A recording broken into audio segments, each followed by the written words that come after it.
My name is John, I'm alcoholic. Thanks, Paul, for the invite to do this. A couple disclaimers, which you will quickly learn if you haven't already. Shannon and I are not experts on the traditions by any stretch of the imagination. We are just enthusiasts is probably the right word. Satisfied customers of Alcoholics Anonymous is what we are. There's only a couple reasons why you come to a traditions workshop on a Saturday morning. Your sponsor hates you, right? And you got, you're new in recovery and you got nothing else to do. Any of those here? No? There we go. Okay. Beautiful. Beautiful. Hey, that's how I wound up in half my first year of sobriety.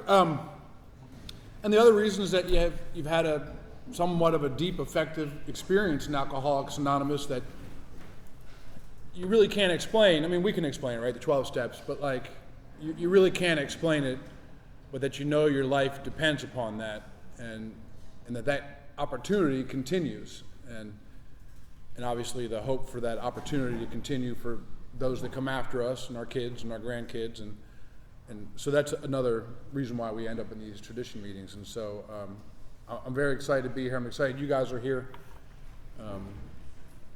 Shannon and I have done zero planning, just to be straightforward. And that was kind of intentional. Paul was very worried about his selection for this workshop and was nagging me for a long time. Did you talk to Shannon? Did you guys figure it all out? What are you going to do? And then, finally, a couple weeks ago, Shannon and I talked, and we're like, all right, we're just going to kind of wing it. But, not wing it in a casual, we don't care sense, but wing it from the environment of hopefully that God will speak through us and our experience will be useful. And I've been sober a long time, and I'll tell you I've been guilty of planning some workshops, and there's some plan that's involved, but in terms of my presentation, and I like to turn the brain off and open the heart up. So I know we said the Serenity Prayer, but if you're like me, you really don't listen when we say the Serenity Prayer because we say it so often. So if you just join me in a second and get quiet and we can invite God in, it would be great.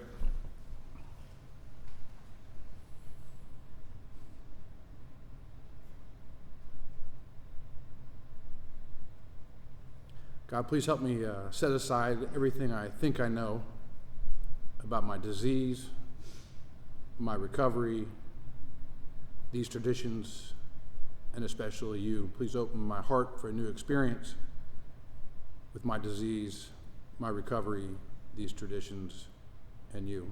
Amen. In these 2 hours and 20 minutes we have, minus the breaks, we're certainly not going to cover all 12 traditions. If you do the math on that, that's not a lot of time for each one of us to talk about each one. We're going to bounce back and forth. We might get through the first tradition in the first hour. I don't know. I think these, I've had the fortune of being exposed to a lot of AA around the country and around the world,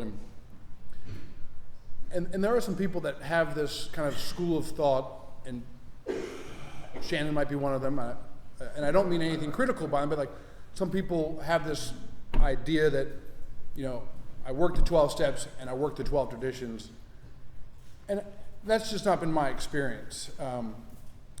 I think the 12 traditions are to be incorporated in my life. To me, they're really 12 job descriptions. I'm not going to get too far into the first tradition here, but they all bring us back to unity. The following 11 traditions are about bringing us back to unity.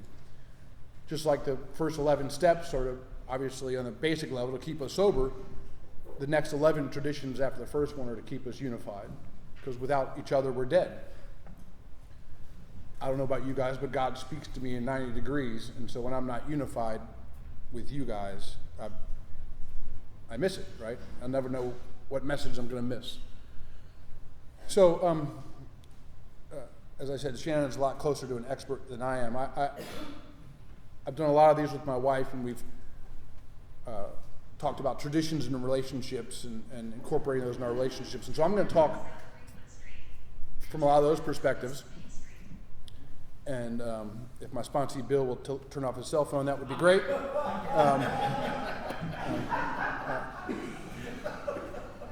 And we're just going to bounce back and forth and have a conversation. And so with that, I'm so happy to be here with my friend Shannon, who I think is just awesome.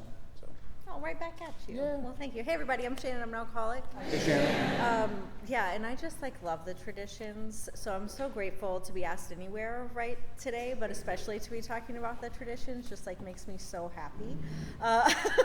And I say that because, as John mentioned, this program, of course, has completely changed my life, but I didn't really know anything about the traditions until I was a couple years sober, when my sponsor hated me or whatever, and so what I didn't realize, though, was at this point where I was learning the traditions, right, or what was studying the traditions, working the traditions, whatever you want to call it, I was kind of at this plateau in my, we have ebbs and flows, right? And I was certainly in one of those kind of lower points. And what I didn't realize for the first couple years I was sober was all of the blessings and all of the promises that the traditions really hold for me, if I'm interested in them, right? Very similar to the steps and the promises that I get from those. And so I didn't realize that I was cutting myself off from half of the program, right? Is kind of how I view it today. And so as John mentioned, right, the steps, how the traditions were explained to me was that the steps are there so that I don't kill myself, yay, and the traditions are there so I don't kill you. You're welcome. And that's really true, because it teaches me how to be unified with you all, because I did not get any awards for playing well with others before I got here, right? And even some could argue a few years after I got here too, but but I didn't know how to do that. Those were all great concepts that maybe was for advanced sobriety, but maybe not. Those weren't attainable. Those didn't seem like things that applied to me that I could get. What I didn't realize is that I kind of knew some of the traditions prior to even going through them, and having an understanding of kind of where they came from, how I can apply them not only in my meeting settings or in my group settings, in general service, which I also love so much, but also in relationships, in my jobs, in wherever I'm in my home, right, with my children, with my husband, all of those things. I can carry these same thought processes and principles throughout, very similar to how hopefully I'm doing that with my step work as well, but also with all of the promises that the traditions holds for me. So super excited to kind of get through here. We did not prepare at all, and I'm also a big proponent of doing some work, but I think that for me, I'm really good sometimes at being very black and white and planning every half second. And like John said, I don't think that allows that really strict dogmatic black and white. For me, what I have found is that I don't allow for those gray areas, and that's frequently where God is for me, right? Is kind of in those gray areas. And so, I'm probably just lazy too, but but that's kind of how I view it. So we could certainly just kind of jump right in and kind of want this to be a very I love that there's so many notebooks. I would love to tell you that they're going to be full when you leave, but they might still be empty. So just be prepared for that. And yeah, we can kind of jump right in, and I'll turn it over to John if you want to take us off. Sure. Yeah. Our common welfare comes first. Personal recovery depends upon AA unity. I promise you, we're not going to read to you for 3 hours, but there's a couple of things that I love to read about this idea of unity. We all know Dr. Bob's famous, well, maybe you don't, but famous last talk, and is quoted for this love and service ideal that we're supposed to achieve. And that's exactly right, and that's awesome. But the best part of that quote-unquote last talk really came after that, and I'm going to read that to you. Well, I'll read the previous sentence. Our 12 steps, when simmered down, alas, resolve themselves the words love and service. We understand what love is, we understand what service is, so let's bear those things in mind. But this is really a part of this job description in the first tradition. Let us also remember to guard the erring member of the tongue. And if we use it, let's use it with kindness and consideration and tolerance. And one more thing, none of us would be here today if someone hadn't taken the time to explain things to us, given us a little pat on the back, to take us to a meeting or two, to do numerous little kind and thoughtful acts on our behalf. And so this is important for us grumpy old-timers. So let us never get to such a degree of smug complacency that we're not willing to extend or attempt to extend to our less fortunate brothers the help which has been so beneficial to us. Anything that I've learned about the traditions has been out of breaking them, or coming with some bright idea to my sponsor, and it's always been communicated to me that way. It's never been one of, you're an idiot, and just one out of explanation, like, hey, this is what we've learned, as Bill says at the beginning of the 12 traditions, these have been learned on the anvils of experience. You know what an anvil is? It's that big piece of iron or lead or steel, whatever it's made out of, that they hammer, with fire, a sword or whatever piece of iron they're working with. It wasn't Bill's great pontification, hey, I've got a couple years sober, let's think of 12 rules for Alcoholics Anonymous. No, it was like all these disasters were happening, writing into Bill for him to be the judge, figure this out for us, give us a rule here, and it all came back down to this idea of love and service and being able to extend to our fellow brothers and sisters what has been given to us. And I did actually do some prep. I did. I did some reading. I hadn't read AA Comes of Age in a long time. I didn't read the whole thing again. but there's a really beautiful part here in the beginning. If you're like me, you're like a half book reader, But Bill is talking about Dr. Bob, and he says, we can almost hear him saying to us, come on, Bill, back there. Seems to me you folks are making heavy going and not to be taken so seriously as all that. I was only just a first link in that chain of providential circumstances, which is called AA. By grace and good fortune, my link did not break, though my faults and failures often might have brought on that unhappy result. I was just another alcoholic trying to get along under the grace of God. And that's, I think what I hope all of our objectives here today is to be this stronger link. How can I be a better home group member? And I'm going to be talking a lot about a home group because I love my home group, but that has not always been a part of my vernacular. I got sober in an AA club in Maryland, and that was not a part of our vernacular, was the home group. So when I moved to a different county, 16 years of sobriety, that was kind of forced upon me and forced me into the traditions. And,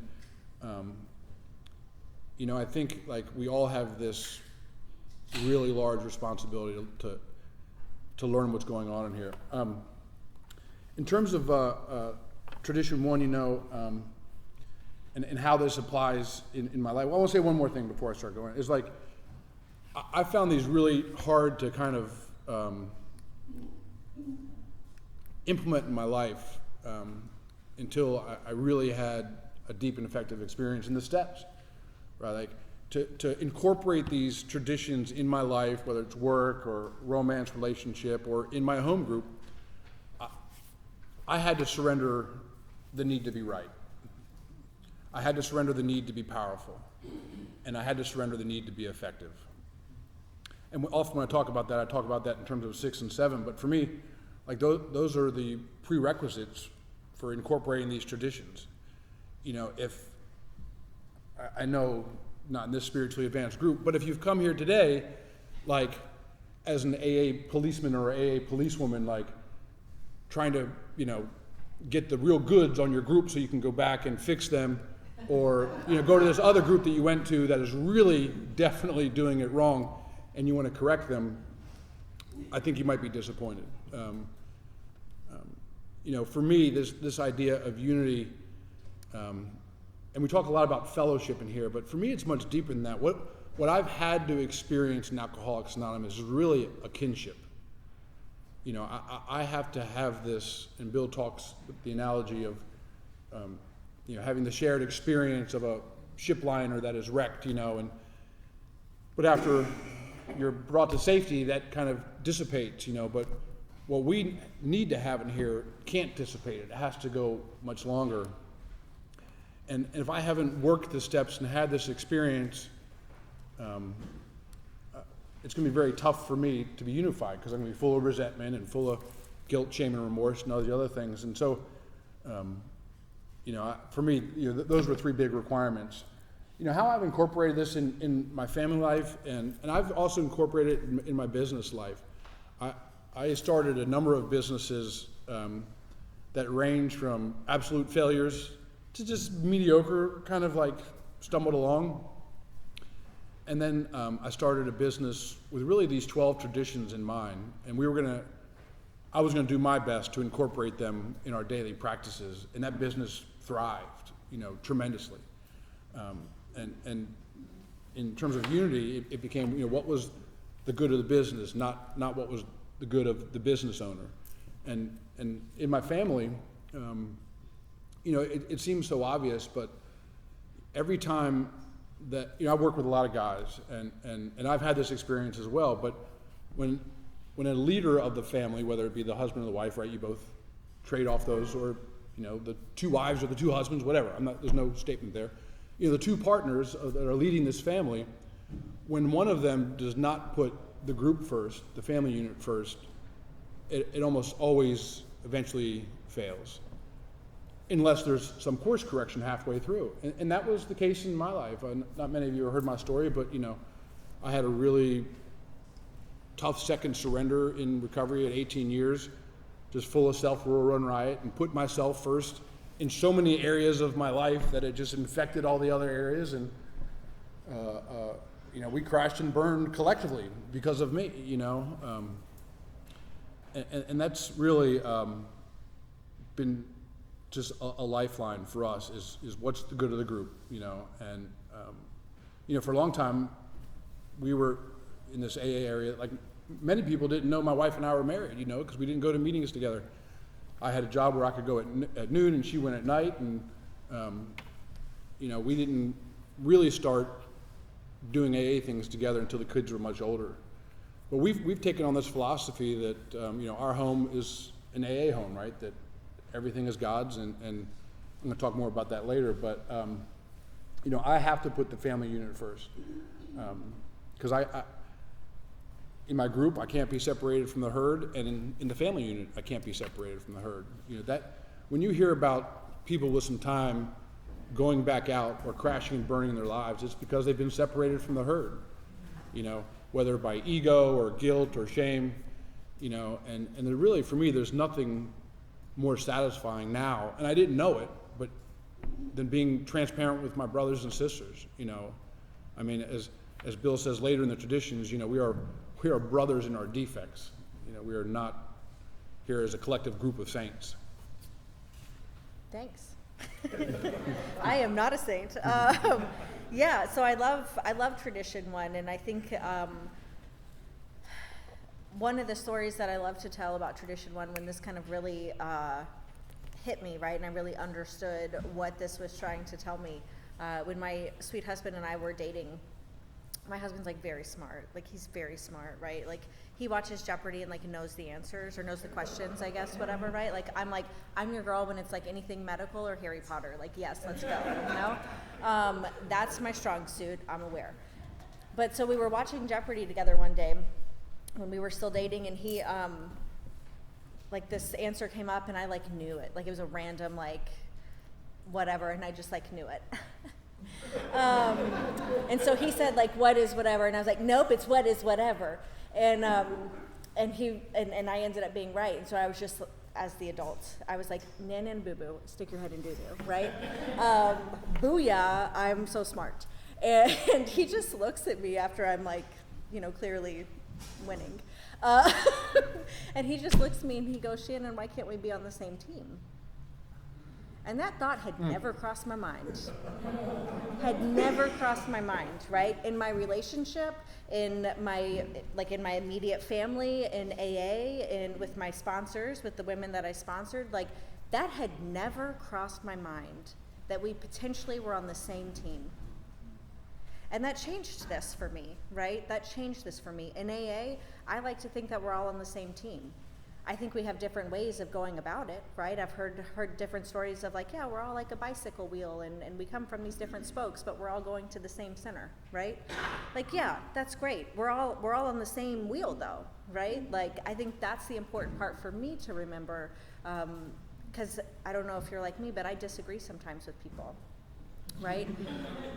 I've been in a group conscience meeting with her. It's true.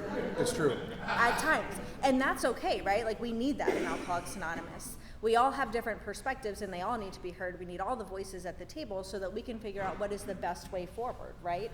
How the best way to deal with something is bringing God into this situation, right? But like, what I have to remember is that we're all on the same team. We all love Alcoholics Anonymous, right? I don't think any of us would be here and spend as much time doing the work of AA if we didn't feel that way, right? And so we all love it. We all love Alcoholics Anonymous, and I have to remind myself of that sometimes when I'm sitting in business meetings or something like that, and I just have internal feelings, right? Which is totally fine. I've also learned in this too, like, I can, especially in business meetings, right? Like my face can be very animated. And I need to be mindful of that as well, right? Because again, we're all on the same team. So if John says something that is absurd, hypothetically, of course, and I go, maybe that like sways. Have you ever rolled your eyes in a group conscience? My husband calls me Eye Roll. That is my nickname. I'm going to change that in my contact. Thank you. Yes, you can go ahead and just add that as a middle name, last name, company name, whatever. Yeah. So, but things like that, right, could potentially cause some disunity within my group, within my marriage, within my work setting, wherever it is that I might be, right? It causes that disunity, which is not what this tradition really wants from me, right? It wants me to play well with others. That doesn't mean that I'm a doormat, right? That doesn't mean that my opinion isn't heard. It just means that potentially sometimes my opinion is wrong or it's not the best, right? We'll talk about tradition too, where being the good is the enemy of the best, right? And so just being open to that. But at the end of the day, you guys are my people, right? Like you're my team. This is where I hear the message of Alcoholics Anonymous, where I hear God. This is my spiritual connection is with you guys, and it's so important for me to remember that. My life literally depends on it, right? No pressure. It's fine. It's fine. Yeah, I could talk about that for another 8 hours, but we'll continue on. So yeah, I love the tradition. I love tradition one specifically. So yeah, the rest of these traditions will tell me how I can stay unified, right? Because I'm not good at it. Yeah, you ready to jump in tradition two? Yeah. All right. By the way, I'm supposed to be the funny one. You're supposed to be the smart one. You can't be both. I've got no place then. You have a place. You're the tall one. I'm the tall one. Thank you. Tradition 2. For our group purpose, there is but one ultimate authority, a loving God, as he may express himself in the group conscience. Our leaders are but trusted servants. So that kind of, has been, I've seen kind of bastardized, say, well, there's no leaders in AA. But that's not what it says. There are leadership positions in Alcoholics Anonymous. I've seen kind of groups run amok and be like, well, there's no leadership. We'll just, whatever, last person in the room can lead the meeting or speak at the meeting. I forgot the vernacular here in Tennessee, or whatever it is, or someone will open it up, somebody will make coffee, and that's a very basic, kind of description of that. But there are leaders in AA, and in the 12 and 12, Bill goes on to really describes this very well. That we're servants, not senators. And this is where it becomes important to know, as I said earlier, what my job description is, right? After, assuming I'm a sober member of Alcoholics Anonymous and I've had a spiritual awakening as the result of these steps, I've got a job to do. And even before that happens, I've got a job to do. But So what's Bill says, like I said, we're servants, not senators. And he goes on further to describe the differences as a elder statesman or bleeding deacon. And that's obvious what I want to be, right? Like I do not want to be that guy when I open my mouth that people roll their eyes. Or that, oh, here, old cranky John, saying how AA used to be when I was, whatever. And, Bill goes on to really magnify this, really clarify this really well. He said there's 4 requirements for this elder statesman, and I'm going to point them out to you. The first one is that he has no resentment. So he's obviously worked the 4th step, right? Well, really, the first one is that he, I guess that you could call that the first one, and then, the second one is that he's okay with his reduced status. That sounds a lot like 6 and 7 to me. And the third one is that he has experience working these 12 steps. And the other one is that he sees what his role is, not that he can inventory what he wants to be and what he has been. My sponsor says this all the time, and I love it. AA needs reluctant leaders, not someone that's, and not always the same leader, right? I mean, that's, and we're going to talk a lot about this throughout the traditions, is this spirit of rotation. Leadership can look different in every group. It can just be the quiet guy at the end, not saying a word, just staying till the group is finished and make sure the church is locked up correctly and that the chairs are put away the way the church requires or whatever facility you're using. It can be the speaker getter or whatever it may be. But in this job description, really, in this second tradition, is to stay the right size. And that the highest rank you will ever get to in Alcoholics Anonymous is trusted servant. And that the group conscience is the one that has the final authority expressed through God in our group. I was, our old home group, which in Maryland I was a part of for 10 years, had a really great format. Shannon's group stole it from us. We're still waiting for our royalties, but I had this, what I thought was a really great idea in the group conscience, and then the group discussed it, and by the time the group was done discussing it, they voted on it, and I voted against it.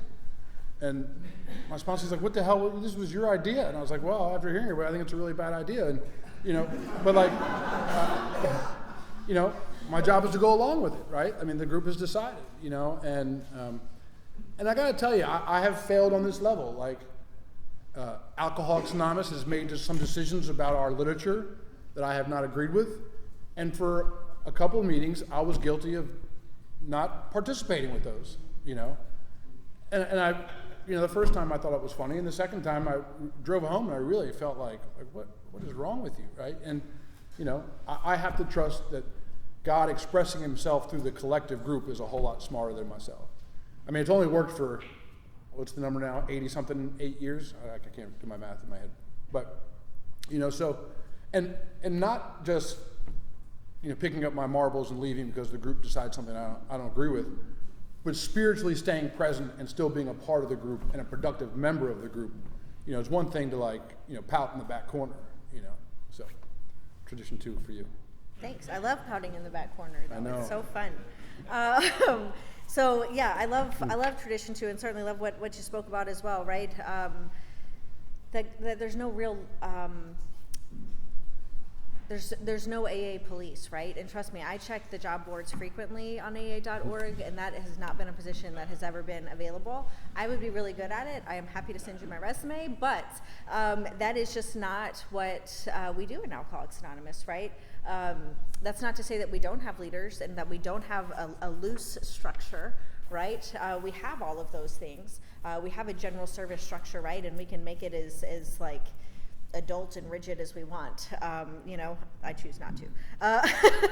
So yeah, however, God happens in those discussions is the goal, right? Is that we are, the goal I think for this is that we're discussing stuff as a group, right? So whether that's in my home group level, at my district level, at my area, whether it's at the General Service Conference where we're talking about big literature changes, or even if it's at the dinner table of like, what are we going to do this weekend, right? Like, or what movie do you guys want to watch tonight? Like, in my family, we take a vote, right? Like, we discuss it and then we vote on it, and then like we hear the voice of minority and all of those things, right? Like, that's how we. So there's 4 of you, right? There's 4 of us. So what if it's 2 or 2? Sometimes I get the tiebreaker vote. Okay, so, just checking. Yeah, frequent, but it's also important too to go back to your point, right? Is like, I know my place. I don't have to vote all the time either, right? Like, that's okay too, especially if I'm in a position where I potentially think my vote may sway someone else's, because it's not about me, right? It's not about me. I am happy and content having an opinion, but seeing what the group says instead. That is totally fine with me. Totally fine with me. And I think that took a long time for me to get, you know? And I think my experience, I love general service, and I've been involved in general service for a really long time. And if you don't know what that is, I'm happy to talk to you about it. But I've been privileged to serve you all, right? Like, serve your area, like your groups and your districts. And I've been able to do that for a few years now. And it's been interesting. I'll rotate out of being your delegate. And prior to that, I was alternate delegate. Prior to that, I was chair. And I'm at this like very strange like last few months of this rotation. And then I'm going to be like a past delegate and like just hang out, you know? And I get skyrocketed back to like AA group member where I get to be in charge again, and it's going to be great. I'm so excited. You know, but the thing is that even though I'm this trusted servant and you guys trust me, which we got to talk about your judgment skills, but you know, like, even though you guys have trusted me to represent you at these different levels, that doesn't mean that I don't listen, that I shouldn't be listening to you all, right? You guys, how I view it, and what it talks about in our service manual is that I'm here to serve you. I'm responsible to you, right? That's how this kind of whole inverted triangle of Alcoholics Anonymous works. As a AA group member, you are at the top of that. You call the shots. You tell us how to proceed, right? And then we delegate this responsibility to our GSRs, our group, general service representatives, to our DCMs, to our delegates, and to conference, right? That's how this works in a very simple way. And hopefully in all of these discussions, and what I can tell you too in these discussions, if you've ever been to an area assembly, we love to talk. We love to talk. Sometimes about nothing, and sometimes we repeat ourselves, and it's beautiful, right? It's beautiful. And what I can tell you is that when I was chairperson of the assembly, there's, you know, like 200 people there, right? They're not all voting members or whatever, but it's a lot of people, and you're up on this podium and you're like praying, please don't mess this up. And as a chairperson, I have no opinion. My job is to run the meeting smoothly, right? That's my job. And to make sure that we're going by the procedures that you guys told me you wanted to do. That's it. And so for those 2 years, I didn't have an opinion on anything. And at first I was like, like I wanted to like figure out ways how I could like insert how I felt so you guys knew, you know? And throughout that process, it was important, became more and more important to me that like it's okay to not have an opinion sometimes. And it's okay to watch the process. And it was amazing to me when I would hear the things that happened at the microphone, even if it was repeating something that was said 8 times, being able to see the faces, which was not an experience that I had at the table, right, with my district, but being able to see how even sometimes the repetitiveness changed people's faces, right? Like, change their opinions, change their viewpoints, potentially change their vote, so that we could find out what was best for Alcoholics Anonymous, right? And that was such a beautiful process to watch, of seeing the voice of minority come up and someone wanting to reconsider. And as you know, if you've been there, sometimes it's like, really, please, you know?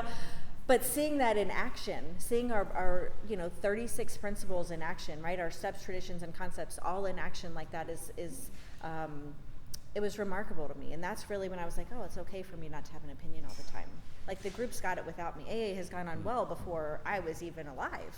So I'm pretty sure that they've got it, you know? Like, I'm pretty sure that as long as God's in charge, that's fine. We're fine. God's got it. God's got it. And I love it when I've got a friend of mine who likes to, just freak out about all the things, you know, and I'm like, yeah, that's crazy, right? Like, it's okay, God's got it. It's totally fine, unless he doesn't have it, right? Like, maybe he doesn't have it this time. And she like laughs and like realizes it, right? But like, God's always got it. God's always bigger than anything that I imagine. Unless he's not, right? I'm just kidding. You know, like, God is at the forefront of this, and I may not always understand the rhyme or the reason or even agree with the outcome of the vote, but I can still support it because I know that God was in that process, right? And I trust that God was in that process. And I had the experience over the past 2 years of attending the General Service Conference in New York and seeing that in action, right? And I mean, we're talking like I was in business meetings. They would start sometimes as early as 6:30 in the morning, and they would go our last night this past year, we stopped at like 1:30 in the morning. And I mean, you get fed breakfast, lunch, and dinner. You don't leave the hotel, like you're in meetings all the time, right? No pressure, it's fine. It's just the future of AA. And what I can tell you is that as a conference member, I knew very keenly, I was keenly aware that not everyone was going to agree with what came out of that conference. What I can tell you, though, is that God was present in all those discussions, and that we talked about it a lot. We talked about it a lot, right? We talked about some things for 5 hours. We talked about it a lot, okay? All of the voices were heard, and again, that's how we come up with what's best for Alcoholics Anonymous. And so even if people don't agree with it, that is fine. That is fine. I'm proud of the work that we did at conference the past 2 years, and I know that we did the work of Alcoholics Anonymous, and I know that that's how it's been done previously, and I hope that that's how it continues to be done, right? Is by inviting God into the room. Again, I didn't agree with everything that came out of conference, but I'm going to support it. I took part in those discussions, and I'm going to support it because this was our informed group conscience, right? So yeah. It's not my job to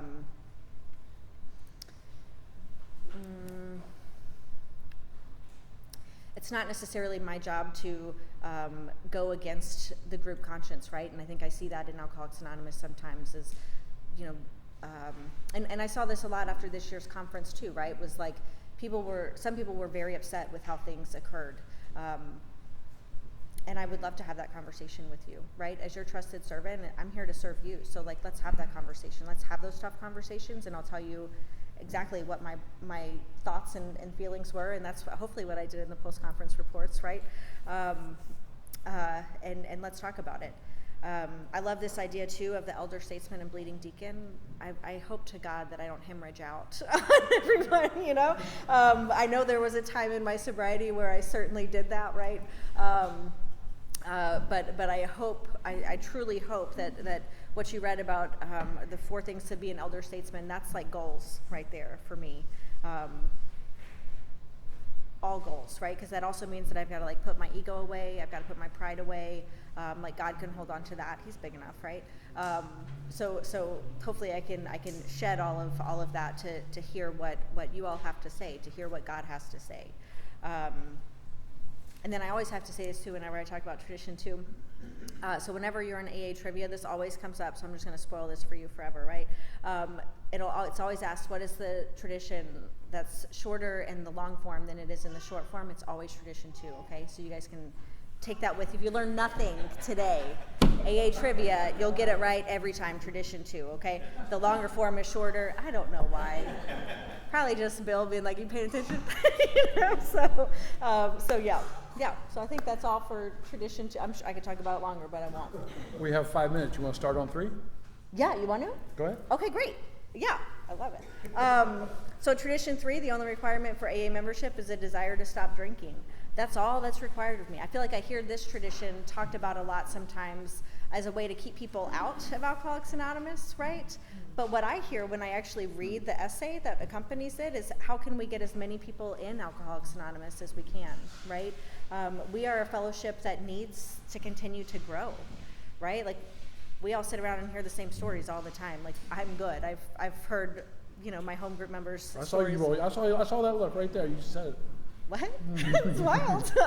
No, but you know, like we need to continue to grow. We need new people. We need new blood. I need people to work with, right? That's how I continue to grow and be of service to everyone. So, so yeah, I think this tradition, how I read it, is let's get as many people that have a desire to stop drinking in the rooms of Alcoholics Anonymous. This is the one thing that we can do, like, pretty okay. You know what I mean? I have lots of ideas of how I can do things, but that doesn't mean that they're right. So, so yeah, so I love this idea that really whatever the individual says is if you're a member, if you say you are, and that's a beautiful thing. I don't have to like do some weird initiation or like be able to do like 10 cartwheels or get a secret handshake, get a little membership card. None of that, right? Like at one of my first home groups, I remember they came and they talked about how I had to like write my name if I wanted to be a home group member, right? And the only reason, what I learned later, was the only reason why we did that was so that we could talk to you about when our business meetings were and that we could introduce ourselves to you and invite you to the meeting after the meeting or the meeting before the meeting, right? That was the only, we never looked at that. We never looked at that. You know, it was just so we could have that conversation with you. That was it. That was it. So yeah, so I think this can certainly, we talk a bit about this a lot with like singleness of purpose, and I'm in full agreement that when I'm in the rooms of Alcoholics Anonymous, I am just a member of Alcoholics Anonymous, right? I am nothing else. I am not a professional in any sense of the word. I mean, baseline I'm not, but I'm not a professional. I'm not a mom. I'm not this, that, or the other things, right? None of that matters. None of that matters. What matters is that you guys have a solution to alcoholism that I could not be more starving for, right? Could not need to hear more. So that's really the only thing that matters in Alcoholics Anonymous, is that you suffer from the same ailments that I do, and hopefully we have a solution, right? Again, goals. Yeah. Thanks, Shannon. I